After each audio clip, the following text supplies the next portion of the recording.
Hey everybody, it's me again, and I wanted to start out this episode with something of a disclaimer actually, because we recorded this thing, we started a little bit after midnight my time, and we ended a little bit after 2 a.m. my time, and I think that those facts become evident as you listen closely to the words I'm saying, because like the legend has it, if you listen closely to this day, you can still hear me forgetting how to use words correctly, because I was just growing so tired.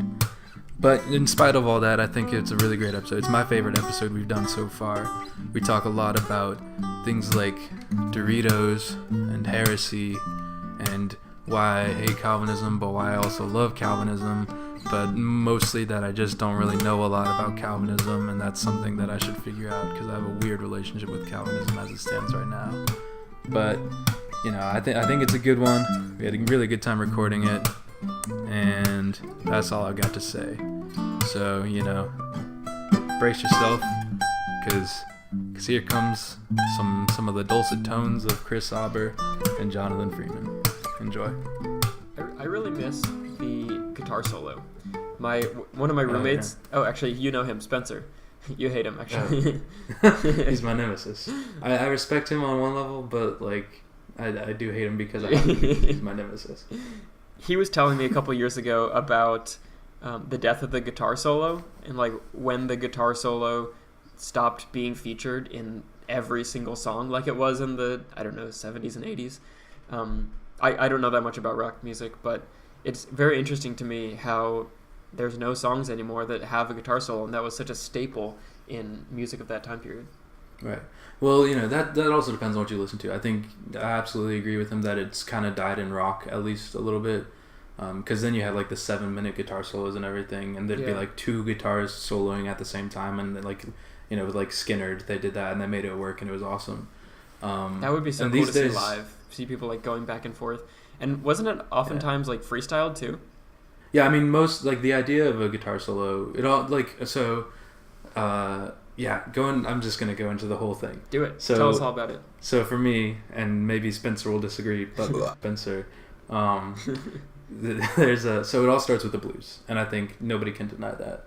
Turn of the 19th, 20th century. The blues is a hockey team in my brain, so explain to me why I'm wrong.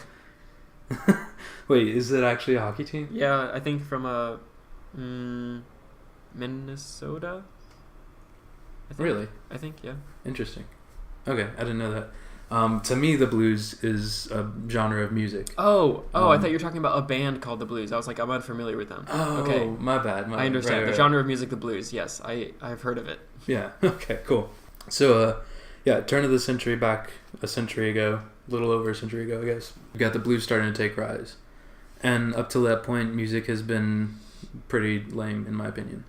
Different people, there's definitely merits to a lot of it, but it hasn't really evolved in the same way that it could have ever become what I appreciate now. Mm-hmm. But there's a lot of cultural stuff going on back in that time. Black people were being oppressed in much more obvious ways than they are now. Society was 100% segregated. Everything sucked, and the out of that, the silver lining of that, I guess, which it's not redeemable, but at least we got the blues out of it, is what I'm trying to say. Okay. And the blues is where you started to see guitar really take prominence in musical styling. Because a lot of times it would be these poor musicians that just had a 2-string or a 1-string, and it was called a diddley bow technically. You played it with a slide. A 1-string instrument? That's just noise. Right. Yeah. Well, no. Actually, I made a diddley bow one time for a project in high school. What's it called? And I suck at it, but a diddley bow. Diddley bow. It would literally be a frying pan with a stick attached to it, and then a string that's elevated, and you play it with a slide, and you could play with 2 or 3 strings too. Wow. But it would literally be what you could scrape together. And if you could eventually save up, you would get a guitar, mm-hmm. and then you'd play the blues on the guitar. Okay. And so that's where the guitar started to take off and become it started to become the instrument that it is today, was through its prominence in the blues. And the blues is where you saw all those guitar solos take place, because you'd have someone singing a very simple stanza with a lot of repetition, mm-hmm. and then where you'd really feel the blues was in the guitar solos, because where there wasn't necessarily the vocabulary. They just let their heart out on the diddly bow. Exactly, yeah. So it became this big thing. Eventually white people started doing it, and then it became popular in like the 60s, I guess. Or I guess really in the 40s and 50s, but then especially in the 60s. And that, when white people started doing it, it became a little bit rockabilly, which was a little bit of a mix of like boogie, blues, and early rock and roll. And then that eventually evolved into rock and roll, which eventually evolved into rock. And that's where you get that. That's why the guitar solo was such a big thing for a lot of that, is because that was where like the real heart of the music took place. And that's why guitar became like the big instrument that everyone loves today, is because of that. So yeah, that's the whole thing for me about, and that's why I love the blues so much, is because as a guitarist, like that's where I see guitar being displayed the most influentially and significantly. It's cool to see where your roots are. Your roots are frying your heart on the diddly bow. Oh yeah. One of my other favorite podcasts, they talk about like news a lot, like what's happened this past week kind of thing, and they normally pick like the really outrageous stories. Like this past week they were talking about two people who burgled, they broke into a home and they burgled these two old people. One of the people was an old woman who was, as the people broke in, she was knitting a sweater for her soon-to-be great-great-grandchild, or maybe just one great. Oh, wow. Anyway, sweetest old lady in my head. And then her husband, who was also, I assume, a sweet old man. And these two burglars broke in and demanded the password to their safe, which apparently had like 70,000 euros in it or something. And I think this happened in Europe somewhere. And and when they wouldn't give them the password to the safe, the two burglars boiled water and like tortured these two old people by like pouring it over their bodies until they gave them the password. Their prison sentence was only like 23 years or something. Oh, gee, that would not be well, I was gonna say that wouldn't be the case in America, but if they're like rich and white, then it'd probably be less than that. Well, I don't think they have lifelong sentences in Europe, do they? I don't think so. Although I don't really know, but I feel like no. I wonder if they don't have lifelong sentences, but they can still put like, well, you're in jail for the next 400 years, you know? Yeah. Which is like basically a life sentence. Yeah, because like even in America, people will do that. You get like 3 life sentences, you know? Yeah, that's crazy. Or like whatever. Yeah. Do you think, in the impossible circumstance that somebody were to like die and come back to life, say you had like one life sentence to live out, and that was like your the only criteria stated in your like prison contract or however that works, and you were to actually like die and come back to life, would they release you then, do you think? I don't know. Because I mean that happens, you know. There are like some people that die in hospitals. I don't believe that doesn't happen. No, like it's been recorded. What that means though is that your heart just stopped and then it started beating again. And to me that's like the definition of death. No, the definition of like death if all your functions stop. That just mean I feel like that just means your heart stopped, and like that happens sometimes. Like people's heart stops and then they get the little electronic rubby things and they make it start again. Defibrillator. Yeah, but no, like I mean people whose like brain and their heart, like all their functions cease. Well, that for like doesn't that just mean 40 seconds or whatever? Yeah, so doesn't that just mean like their body took a break for 40 seconds? I mean, obviously it's way more hardcore than just taking a break. Which means they were dead for. No, I don't. Being dead is a permanent thing. It doesn't like there is no coming back from dead. Hey man. Unless you're Jesus. This is a pod. Yeah, I was gonna say. Unless you're Jesus or Lazarus or Jairus' daughter or like a couple other kids, and even more kids if you look at the non-canonical stuff. I would love. Oh, dude, we should totally do an episode on non-canonical stuff. Yes, that would be so. I'm already down. I love the non-canonical Gospels so much. I know, isn't the King James Bible? It has different stuff in it than like the Bible that you read, because I obviously grew up reading the King James Bible. Right, probably King James is some nonsense. So, because there was, I wouldn't know. I just avoid it. I think there are some passages. You probably know this better than I do, but I think there is a passage about Jesus as a kid. Well, there's a bunch of passages about Jesus as a kid, right? His childhood. Yeah, the infancy gospel of Thomas is like all about Thomas. That was from it. When he was like 5 to 12. Yeah, but that wouldn't be in the King James. That's like non-canonical. That's what I'm saying. Forever. I heard about this. I haven't read it. It was not in the Bible. Oh man, let's do an episode on that book specifically. That would be so That's literally that might be my favorite thing I've ever read. It's like fan fiction. It's literally hilarious. Jesus fan fiction. It is, yeah. Oh man, yeah. I gotta refresh on it. I was about to tell some stories for it, but I would say them all wrong. But yeah, I would like for sure. Let's do an episode soon just about that. That'd be exciting because I love that book so much. The one that I've heard about is Jesus was like a little kid and he like a crow dies and then he like brings it back to life just because he like feels sorry for it or something. And I'm like, that's so cute. Yeah, there's ones like that. He makes a bird out of clay. Oh. And then brings it to life, and then kills it, and then brings it back to life, which is weird because in the Quran, that story is also in the Quran. I think so, yeah, or something kills it and he brings it back to life. Yeah, Muslims like Jesus. Whoa, I didn't know that. Yep. So yeah, and that's weird because like the infancy gospel of Thomas and the Quran have overlapping stories about Jesus, which is crazy. That is crazy. That is cool. Yeah. I mean, all those books were written like by people in the same geographical area, right? Yeah. Like modern day Iran. Yeah, I guess I should say Iran. Where I was going with that though was that I used to have an Iranian. See, I just don't like that. I'm gonna say Iranian. I used to have an Iranian friend growing up, and his mom would always wear a necklace with Mary on it, like Mother Mary, and she wasn't Christian at all. I don't know. Maybe they were Muslim. I don't think so. Maybe they were Muslim. I didn't pay attention to that stuff as a kid, but right. But I remember my mom being like, do you know why Miss Betty always wears like a Mary necklace? And she asked her one day, and apparently in whatever religion she's a part of, Mary is also a very important icon there too. Huh. It must have been Islam, because if you're from Iran, aren't you probably Muslim? Like there's nothing else really going on there. Yeah, I don't think so. Not to my knowledge at least. So yeah. Should we well, never mind. I won't say that. I'll just let it come up organically. Right. Okay. Now I feel like I've got to realize what you were about to say. No, you won't guess it. I was about to go off on some tangent. Okay, word.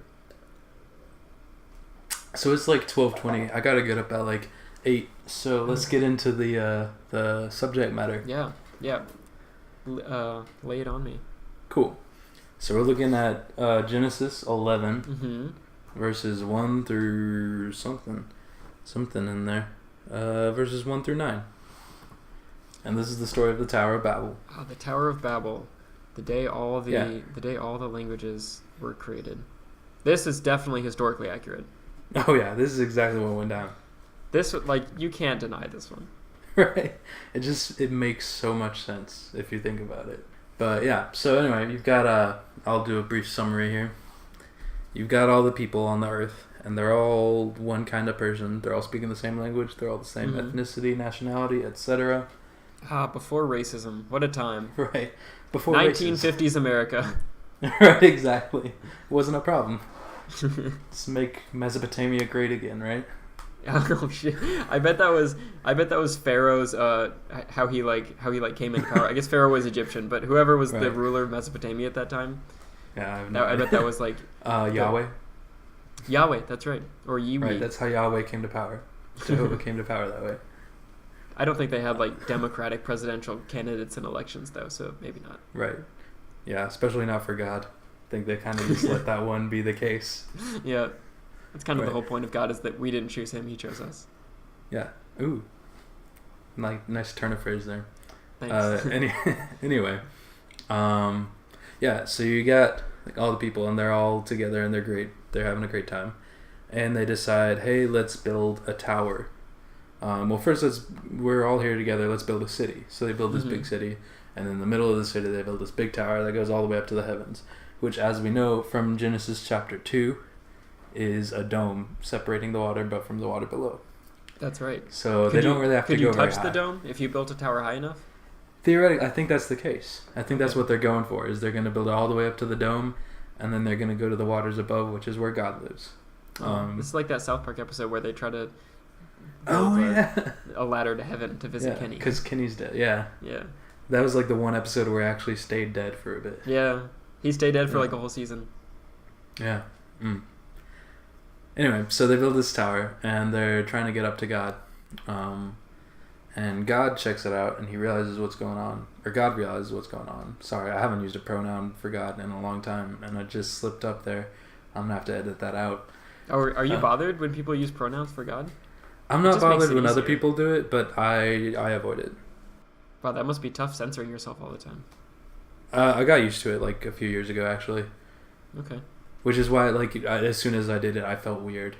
Because, like, for me, it's so natural just to say God, God, God, God, God at this point.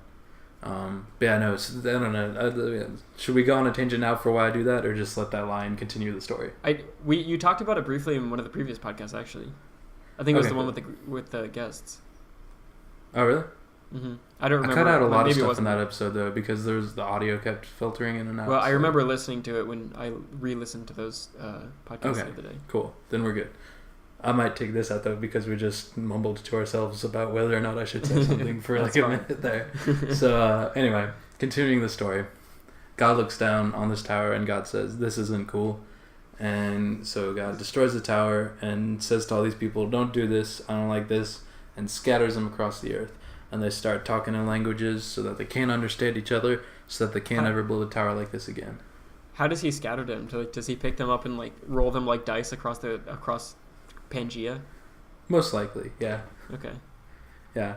Or maybe it's like an earthquake thing, or maybe I don't know. Let's brainstorm here. What are some different ways you can imagine God doing this? Yeah. How do you scatter people? Because I remember also hearing that he scattered them like that word, and so my thought there was that he just like picked up all of humanity in his big God hands, and he just sort of threw them. He rolled them like dice across the world, and that's how people are made.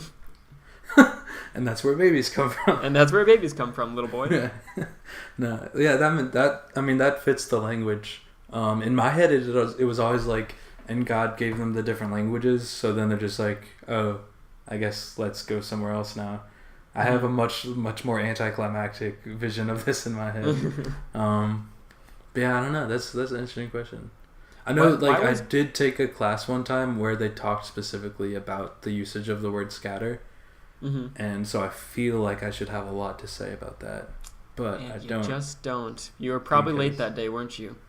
Oh yeah, that was a class. Oh man, let me go ahead and throw this out there. Shout out to Dr. Craig Vondergeest, because he was a wonderful professor and a wonderful person. Taught me a lot about the Bible, and I was a horrible student, and I can never apologize enough for that, because he deserved better. But he was infinitely compassionate with me, and I am forever indebted to him. That's how I feel about some of my teachers. For some of my teachers, especially in high school, I really, really liked them, but I was just not a good student. Yeah. And or I was never a bad student, but I wasn't the best that I could be. And it's the mark of a good teacher when a student wants to do well, not because like he wants that A or something, but because he's afraid of like letting down the teacher. Oh yeah, and there were definitely a few professors in college that had like that, and Vondergeest was one of them. He was a good dude. So yeah, I took my class on Genesis with him, and so this is where I'm getting a lot of the information for this episode. Ah, very good. Yeah. So wait, so I had a question about building the tower up to the heavens. Yes. Why is that bad? Right. So this one, remember in the episode where we talked about the creation story, we talked about having the two different authors, J, who refers to God as Yahweh, and E, who refers to God as Elohim. And the J has this idea of sin being like the hubris of humanity trying to be like God. Which is why when we eat the tree of the knowledge of good and evil, the serpent says, this will make us like God. And that's why God says, hey, you can't be like me, and kicks him out. That's the motif, at least running through J's narrative of Genesis. Okay. Is like humanity trying to be like God. So when humanity builds this tower, trying to reach the heavens, and God says, hey, that's not cool. I don't want them to reach my level. So we don't. It's What if they just wanted to like knock on God's door and ask if he's heard about his Lord and Savior Jesus Christ? I guess Jesus hadn't even been invented yet. What if humanity thought up Jesus before God? Well, no. Jesus exists. Trinity, the Trinity, man. Well, Jesus wasn't incarnate yet. Yeah. Okay. Yeah. Although there's different interpretations about that.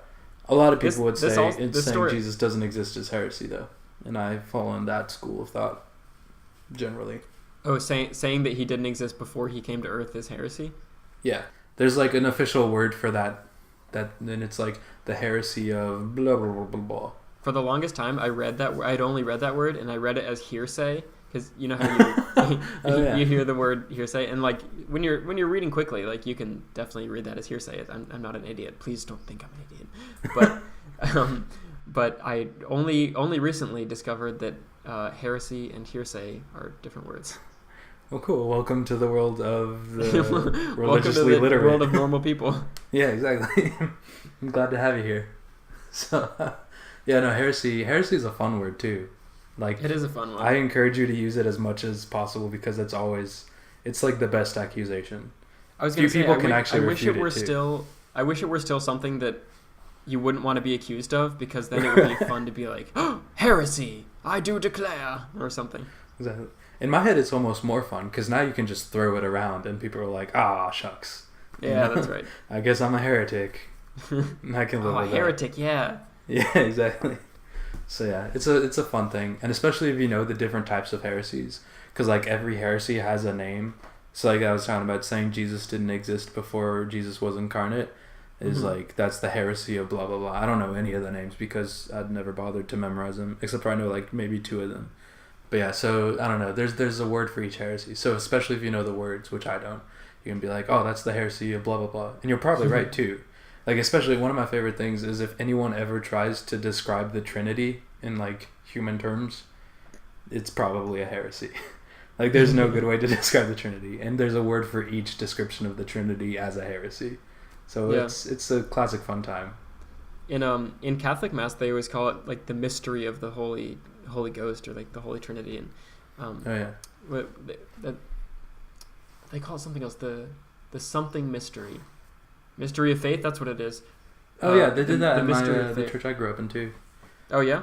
Yeah, except for it wasn't about the Trinity necessarily. I think it was the mystery of our faith is that Christ has died, Christ is risen, Christ will come again. I think that was the call and response there.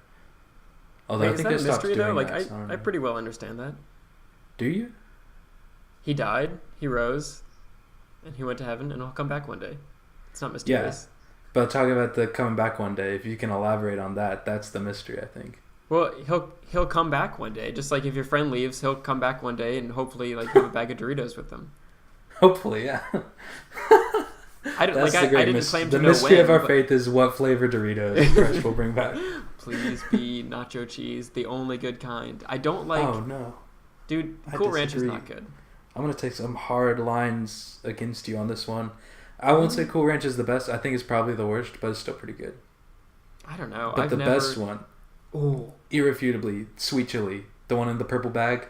Yeah, those are real good. Flavor. Yeah. But I was going to say, you've never been to Canada, or you've never had a Canadian friend bring you all-dressed chips. Do you know what all-dressed chips are? No, I think I've heard the term before, but I don't know. It's every flavor of Dorito on one chip. What? That's heresy. That's heresy AF. But yeah, they make them, and it's like only in Canada. And sometimes if you're on the border, you can smuggle them in, or if you have a Canadian friend like I do, you can lucky. You can get them. Just keep bringing that up to show off. So you've got this tower, and God scatters them. I guess that's the whole story. The different languages. Yeah, well, and that's how the different languages erupted around the world. Yeah, and that's why there's people everywhere as opposed to just in one place. And why cities don't exist, because they're a sin. Really? Cities are a sin? That's one of the implications that can be seen in it. Is that they came together in the city and they built this tower, and God didn't like it.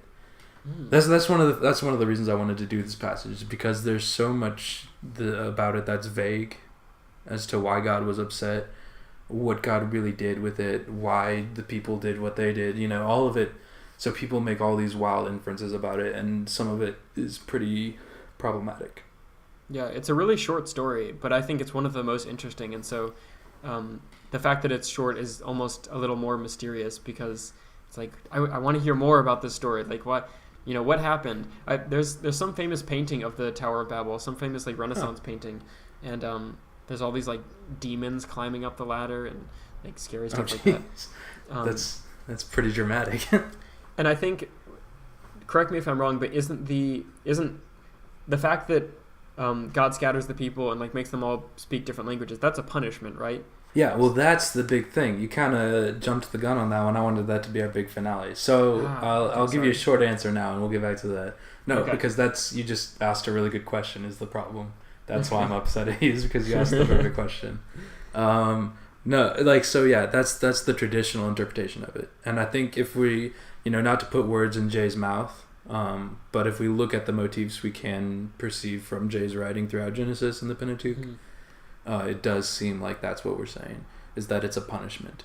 Because humanity's trying to get on God's level, literally, and God doesn't like that, so God punishes humanity to make them not do that ever again. What language do you think was everybody speaking before God split it up into German and English and Croatian and all that? Right, because that's exactly where we are today. That's how languages happened. Yeah. So what language were we speaking before that? Well, like, what was the language? Yeah, what was the language that everybody understood? The one language that everybody spoke. Is it Aramaic? Because I know that's what Jesus spoke. Yeah, this was this is like centuries before Jesus, though. So I would say exactly what I wanted you to say. Before Jesus? Oh, what do you mean? I thought you said Jesus was always there. I got him. Yeah, this is before Jesus incarnated himself there you go. into a human being. Are you happy? Yes. So, do you know what language it was? Does it matter? Yeah. I mean, it doesn't matter, but I guess I would say Hebrew probably. It's a fair question. God's chosen people. Exactly. Yeah, and this is post Adam and Eve. This is post Cain and Abel, post Isaac, Abraham, Jacob, post Noah. So yeah, I think up to that point everyone's been speaking Hebrew, at least according to what they would have you say, or what they would say is that we're the Jews and Jewish people speak Hebrew, and this is how it's always been. Mm-hmm. Although I don't know, maybe they wouldn't say that, and I don't want to speak for the Jews because I'm not one. Well, so I'm curious about what you think about the punishment thing. That's what I keep coming back to. Yeah, that's fair. That's like the ultimate point of all this, I want to say. So yeah, I would say it is not a punishment. I was going to say, because I think it's cool that there's languages all around the world, and I think if everybody spoke one language, it would not be as fun. I think different languages are cool, and so I think if God was trying to punish us, he failed. I think we turned the tables on him. I think we outsmarted God. Yeah, and I think you're right. I'm just a little sad about it because I was gonna say that, and then you said it. Oh, sorry. It's okay. That's cool though. Good work on saying the things that I wanted to say. Good for you. Hey, great minds think alike. Yeah, I'll take that. Also, I took a whole class on it before, and you're pretty specifically a-religious, so the fact that you're just hey, here's this thought, it's much more impressive, I think. Well, thanks. Cool. But yeah, no, I agree. First of all, I think the idea that the diversity we have throughout humanity is one of the greatest gifts we have. And going back to the passage in Genesis at the very beginning about being made in God's image, if you look at all of humanity made in God's image and the diversity within humanity, how can we possibly say that diversity is a punishment if it's reflecting the different aspects of who God is to us? Right. I think the fact that we have all these different people and all these different cultures and languages and etc., that enables us to see God more fully, because we see the different aspects of God in everyone. I'm just repeating myself, but you know what I'm saying. The diversity is humanity's greatest gift, I think. Yeah, I agree. And I think that's okay. It's also a curse, though. That's what makes us want to kill each other. I think we want to kill each other, and that's our excuse. Ooh, that's a good point. Elaborate on that. Well, okay, so there's in Calvinism, which is a school of theology. It's a comic strip, right? Right, Calvinism and Hobsonism. Yeah. I'm a Presbyterian, which is a denomination essentially founded by John Calvin. And in Calvinism, you've got these 5 main pillars of the faith, which follows the acronym TULIP. And I'm not a very good Calvinist, so I don't remember all of the letters in TULIP. No, you can't just introduce me to a flower and then take it right away. Well, I want to say the T specifically. because Okay. the T is honestly one of the only like branches, or not branches, but pillars of Calvinism that I kind of dig.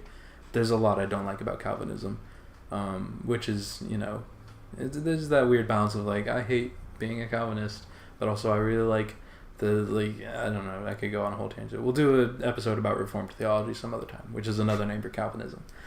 And a lot of the people who like know theology and are listening to this right now are chomping at the bit right now, because I've been stalling and talking around myself so much right now that I almost want to do it even more, and that's what I'm just doing to bother right now. people.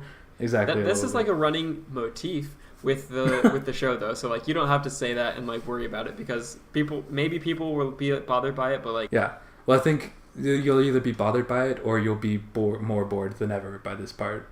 There's only two reactions to an explanation of Calvinism. Exactly. So but yeah, so the T in tulip though stands for total depravity, which essentially means that humanity is all garbage. Like we're all that flower like, is weeping. Yeah, no, it's a bad flower.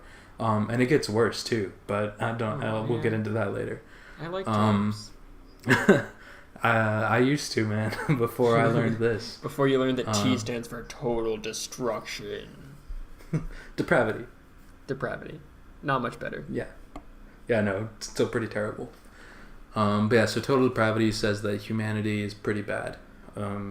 That's just part of like our nature, is that there's the image of God in us, and that's cool, and there's the goodness there that's like inherited to all of us as well. But in like our most human side, regardless of what other factors go into it, there is this element of just awfulness. And that's total depravity. And so regardless of all my other qualms with regardless of all my other qualms with Calvinism, this one thing that's like pretty horrible and most people wouldn't like to think about, I have this weird fascination with it, where I'm kind of like, maybe a little bit. Maybe we are all pretty garbage. Maybe we are all pretty depraved. Yeah, exactly. So, and there's, I don't know, the way I presented it is almost like, and because of this, I believe that there's this element of humanity where we all do horrible things, but it's more the other way around, where I see the horrible things that we do, and that leads me to like validating to a certain degree the idea of total depravity. And so that's just more of a label I put on it after the thought. But I think there's definitely elements of humanity, and this isn't a novel idea that humanity is pretty bad in a lot of ways, and we do some bad things. In case you haven't noticed, some of it, some might even say, is really bad, or badong, totally depraved, or totally depraved, badong, bad and wrong.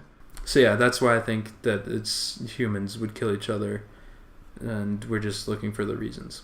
I mean, this can tie into the Cain and Abel passage, where like, weren't they like the first murderers? Or not they. Well, one of them was. Cain? Yeah, one of them was the first victim of murder. So anyway, we were talking about total depravity, right? Yeah. Well, and even that was a tangent from something else. Right. We were, because you were talking about Calvinism, and before that, the reason you got on the Calvinism tangent was because we were talking about. Diversity being a gift and a curse. Yeah, diversity being a gift and a curse. That's right. Right. Yeah, and I am completely, I'm 100% of the school of thought that it's a gift. Like, there's no part of me that is... Oh, you don't even think it's a little bit of a curse? No. I think humanity is itself a curse, kind of.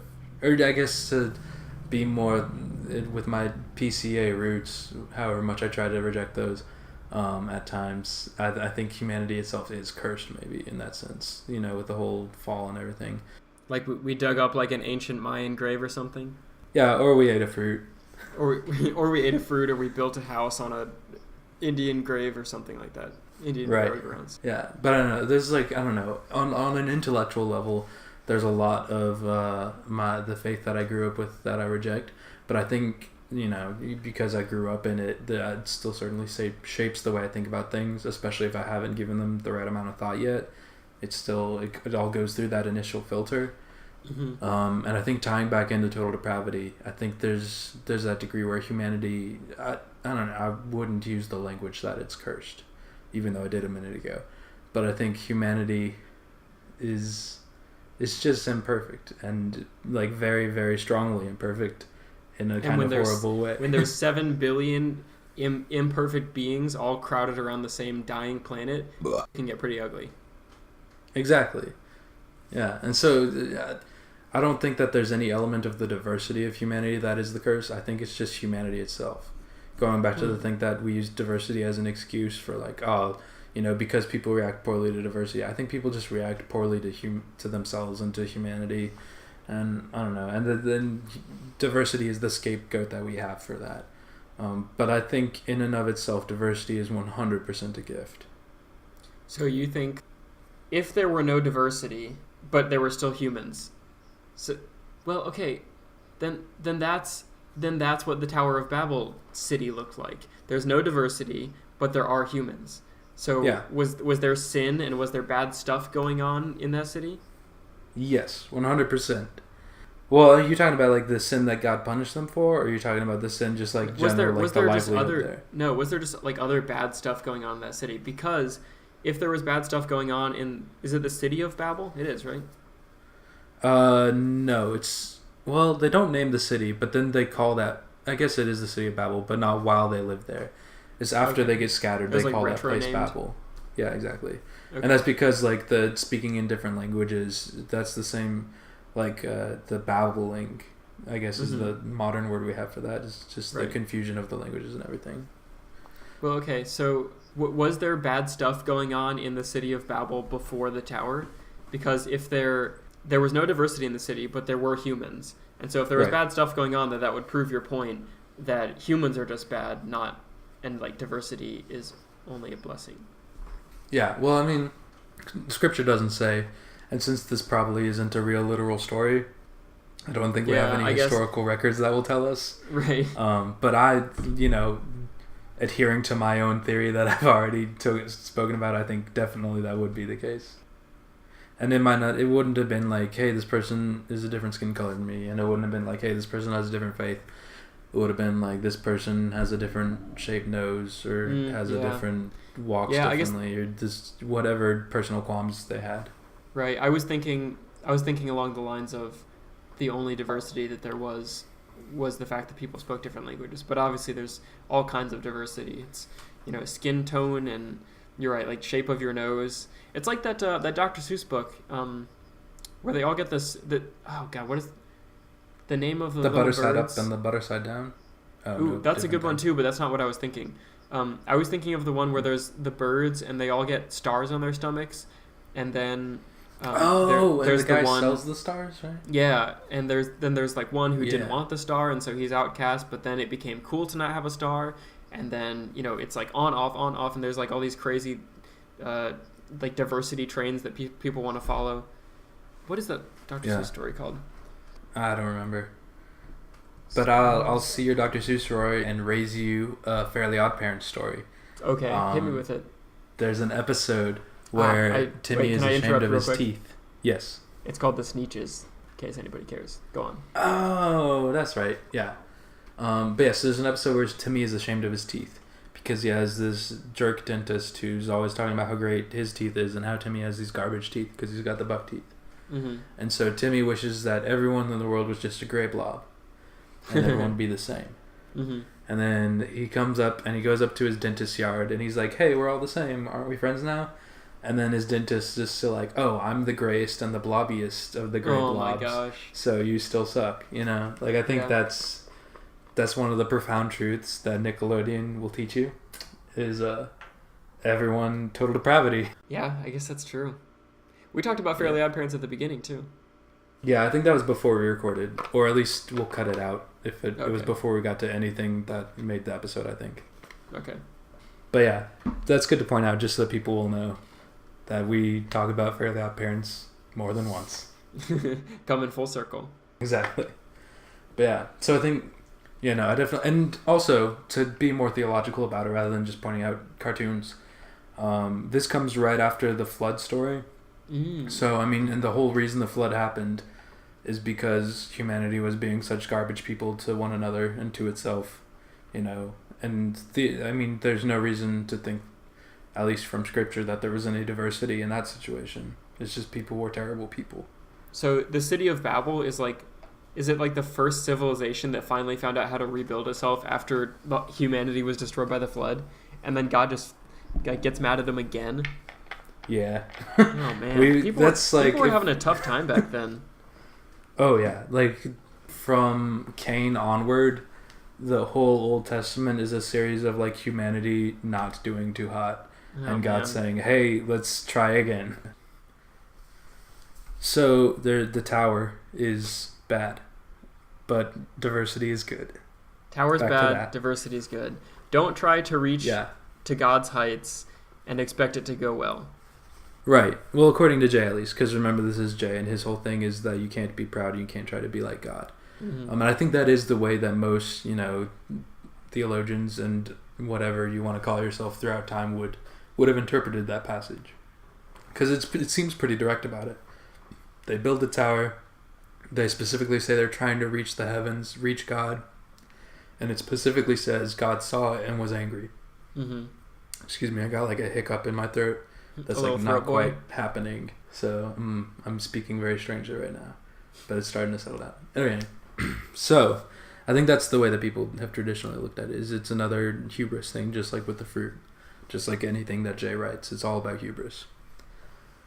I think that, and going back to the fact that, like we've pointed out, diversity is a gift, not a curse. It allows us to understand who we are and understand who God is more fully.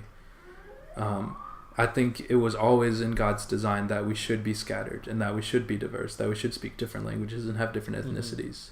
Mm-hmm. For me, my understanding of the world is just such that I can't believe in a God that wouldn't want that for us. Right. So to look at that as a punishment seems incredibly backwards to me. So, not looking at it as a punishment, you have to start to see it, you have to try to understand it in a different context. What's the reaction taking place here? Why did this happen, and what is our reaction to why it happened? Right? Yeah, agreed.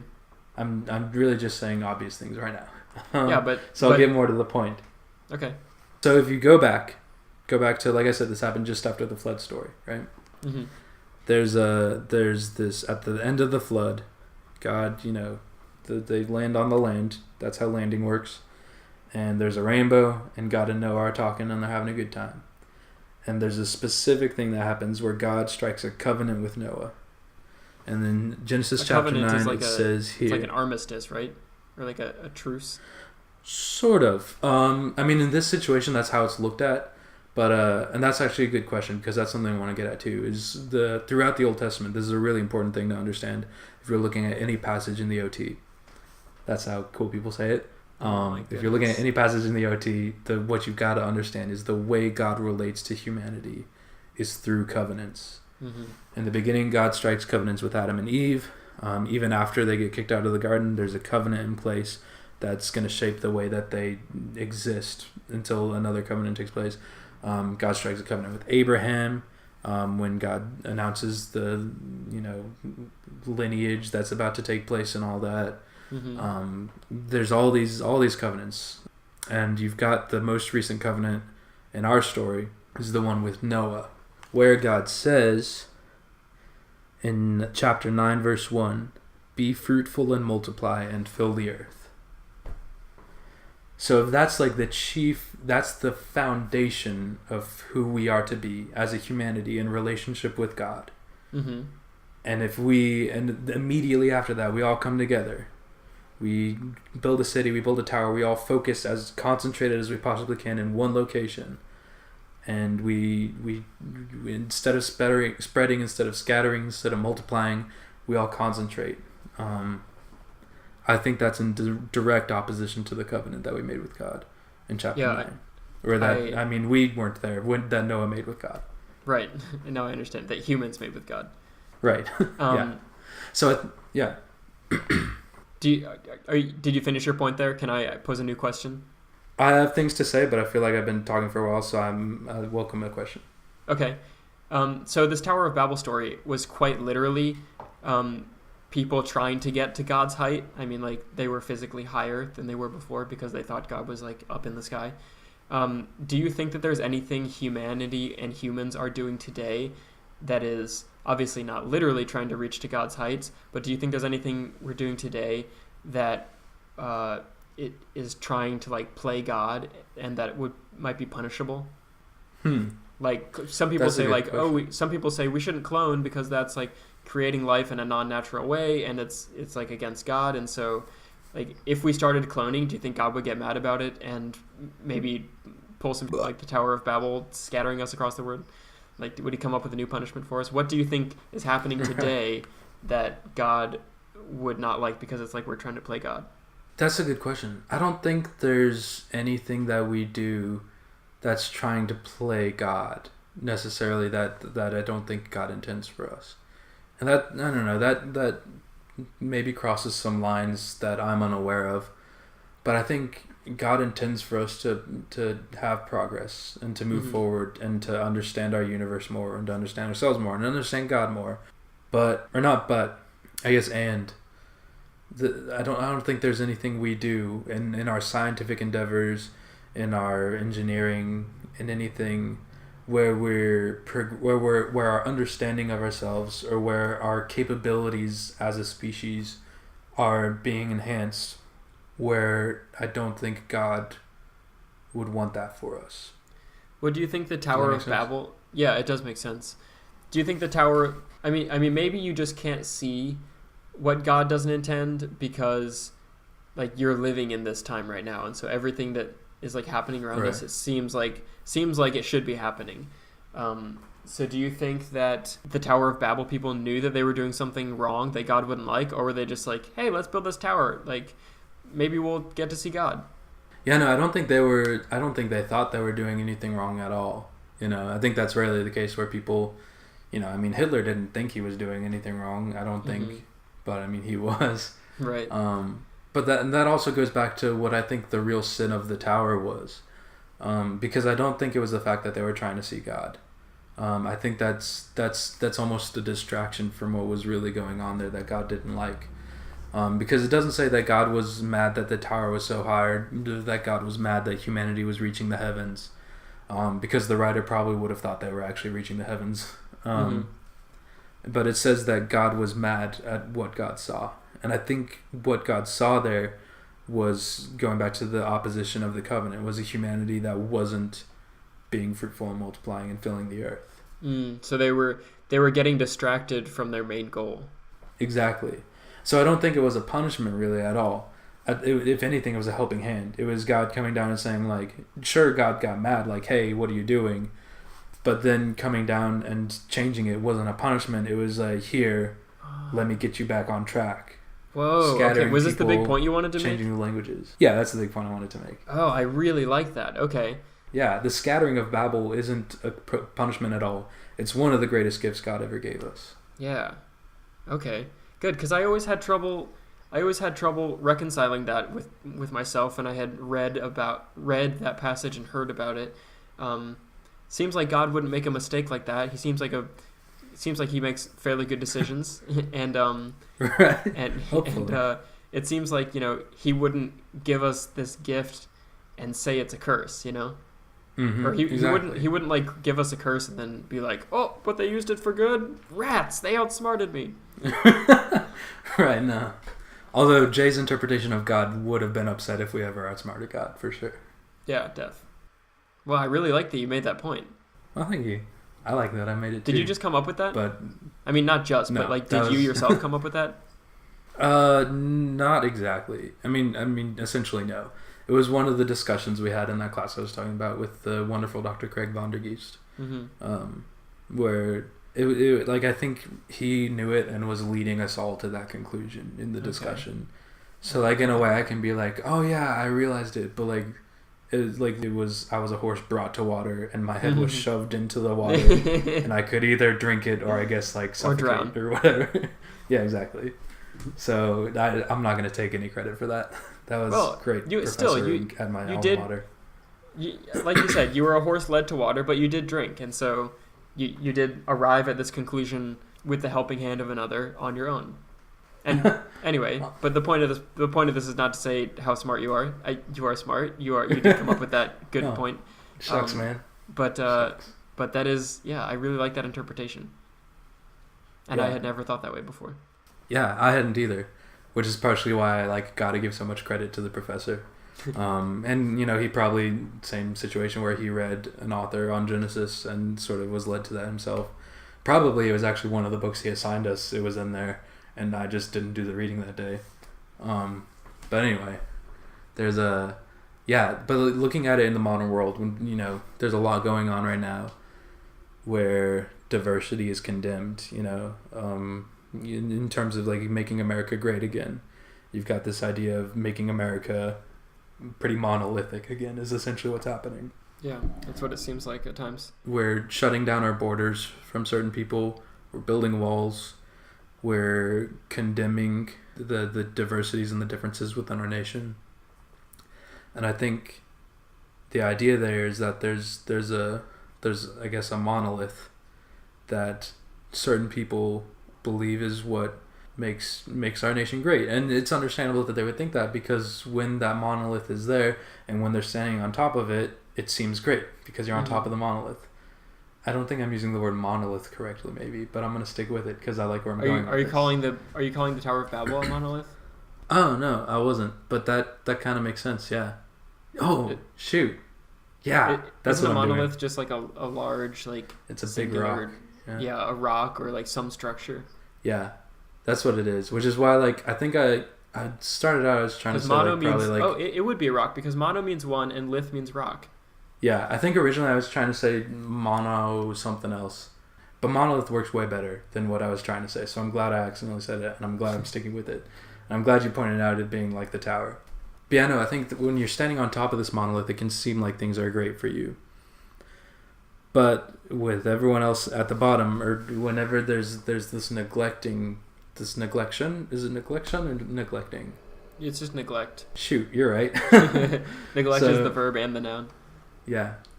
But so whenever there's this neglect of people who aren't standing on top of that monolith with you, there's this desecration of the image of God in a sense, where these are people just like we're people. They're bearers of that image. They have that same spirituality within them, and there's, you know, it's bad. Oh man, I had a good point, but I'm just so tired that I feel like I'm not making the point right. But yeah, no. So making America great again. I want to be real political. Okay, go for it. All right. So, if our aim in making America great again is to take out the diversity, is to, you know, have one religion, to have one ethnicity on top, whether or not we want to say that or call it that, that's essentially one of the things that's happening. If these are the goals that we're setting in place, we're essentially recreating this tower. We're building this tower. We're building this monolith in the exact same way. And we're directly breaking the covenant that God made with Noah. We're limiting ourselves as a species. We're dishonoring the image of God. I think that what makes America great, specifically in my travels in all the countries I've been to, which is not a whole lot, but I've been to some, and I've been to places that I love so much more than America. Mm-hmm. Like when I was in Germany, there were so many things there that I thought, this is the way things should be. Exactly. I wish this is how America was run. I wish more people saw it this way. That there's just so many great things going on here. But the fact is, none of the places I've been have had that same diversity that America has. And like I'm the least patriotic person. I remember when we had that Germany Today class. Yeah. And the teacher was mad at us because we're Americans who don't cry when we see the flag. Yeah, she asked us like what we think of when we see the Statue of Liberty and like the flag and everything. Many Americans like really do feel super passionately about the flag and about this sort of thing. I'm also not super patriotic. I do think America is the best country on earth. I'll just go ahead and say it. I think America is the best country on earth. But I'm not like waving that in everybody's face. And I'm with you because there are so many things about America that I think are horrible. I'm not patriotic, and I kind of hate a lot of things about this place. But the reason that I keep coming back here, and the reason that I want to stay here, and the reason that I love this nation, is because of the diversity that I see here. I don't see that anywhere else. I see great things, but I don't see the same like representation of different groups, or maybe not governmental representation. But we are a land of refugees. We're a land of immigrants. We're a land of people from all across the world who have come together to try and do something more and to do it together. And if that's literally our one strength. That's what sets us apart. Nothing else about America is stand out. We're not freer than any other nation. Mm-hmm. We're not as smart as a lot of other nations. We're not as, we're falling behind on everything. But the thing that stands out here, the thing that makes us great, is our diversity. And if our return to greatness is our rejection of that diversity, we're building another Tower of Babel. Whoa, dude, that's such a good point. Thank you. It took me forever to get there, man. I'm so tired. My thoughts are all over the place, but thank you. That is so good, and I totally agree with that. I mean, I've only been to about as many countries as you have because we've done a lot of the same traveling. Right. But now I'm in Korea, and this is the least diverse place I've ever been to in my entire life. And I think one of the reasons why I'm having such trouble finding a place here and liking it and just enjoying my time in Korea is that it's so what's the opposite of diverse? Can you say diverse or it's it's so not diverse. It's monochromatic. I don't know. That's only one thing. That's for colors. Yeah, exactly. But yeah, everything here is so not diverse, and you're right. That is one of the things that I do love about America. Yeah. Fantastic point. Should we wrap up on that? I think so, because I'm dead. Dude, okay. Well, I guess we'll stop recording here. Thank you, everybody, for listening. We will catch you guys in the next week's podcast. And what should be our tagline that we go out on? So far, every time we've gone bye, but I've only done that because we've done that every time. I don't even really like it, to be honest. Oh yeah, I don't want to stick to that. I don't want to be tied to that. Yeah. I'll come up with like a benediction. I like coming up with benedictions. What's a benediction? It's like a sending out thing you do at the end of like a service. It's like may the Lord bless you and keep you. May the Lord make his face shine upon you and give you peace forever. Amen. Oh, okay. Kind of thing. Yeah, there's one of those in Catholic Mass too. Yeah. So I like coming up with benedictions. So I'll come up with a benediction. For now, we'll just say, be benedicted. Get benedicted. Hashtag. Get addicted to Benadryl. Yeah, I like that. That's that's good advice. Well, good. Yeah. Thank you for listening, everybody. And thanks. Don't forget to get benedicted.